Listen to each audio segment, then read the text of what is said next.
ইয়েমেনের চামড়া শিল্পের মাধ্যমে স্থানীয় নারীদের স্বাবলম্বী করছে আমাল আল শোতারি নামের এক নারী উদ্যোক্তা। নিজস্ব সাংস্কৃতিক ঐতিহ্যকে কাজে লাগিয়ে তৈরি করছেন আকর্ষণীয় নানা চামড়াজাত পণ্য। নারীদের তৈরি এসব পণ্য টেক্কা দিচ্ছে আমদানি করা বিদেশি ব্র্যান্ডের পণ্যকেও।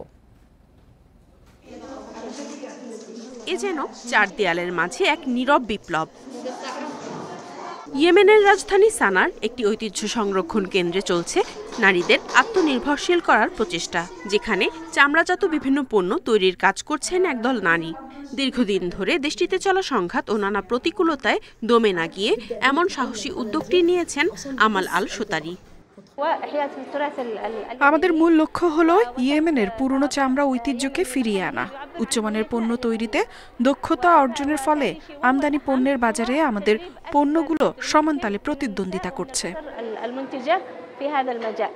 গেল 5 বছর ধরে চামড়া শিল্পের বাজারে শক্ত অবস্থান তৈরি করতে নারীদের বিভিন্ন প্রশিক্ষণ দিয়ে যাচ্ছেন আল শোতারি। নিজ উদ্যোগে প্রতিষ্ঠা করেছেন আল আমাল নামের এই ক্ষুদ্র শিল্প প্রতিষ্ঠানটি।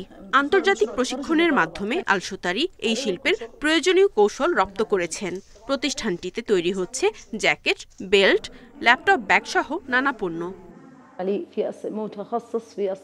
চামড়ার ট্যানিং ও রঙের জন্য এখন দক্ষ কারিগর খুঁজছি। এছাড়া পণ্য তৈরির জন্য পর্যাপ্ত চামড়ার সংকটও রয়েছে। তবে ভালো খবর হলো স্থানীয় চামড়াজাত পণ্যে আস্থা তৈরি হচ্ছে ক্রেতাদের। বংশ পরম্পরায় কাঁচা পশুর চামড়া থেকে ব্যবহারযোগ্য পণ্য তৈরি করে আসছে কিছু ইয়েমেনি পরিবার।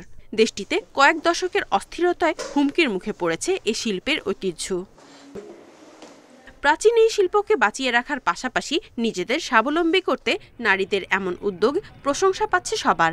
নানা প্রতিকূলতা সত্ত্বেও আল শোতারি আশা করছেন ভবিষ্যতে দেশটির বিখ্যাত চামড়াজাত পণ্যের ব্র্যান্ডে পরিণত হবে তার প্রতিষ্ঠান।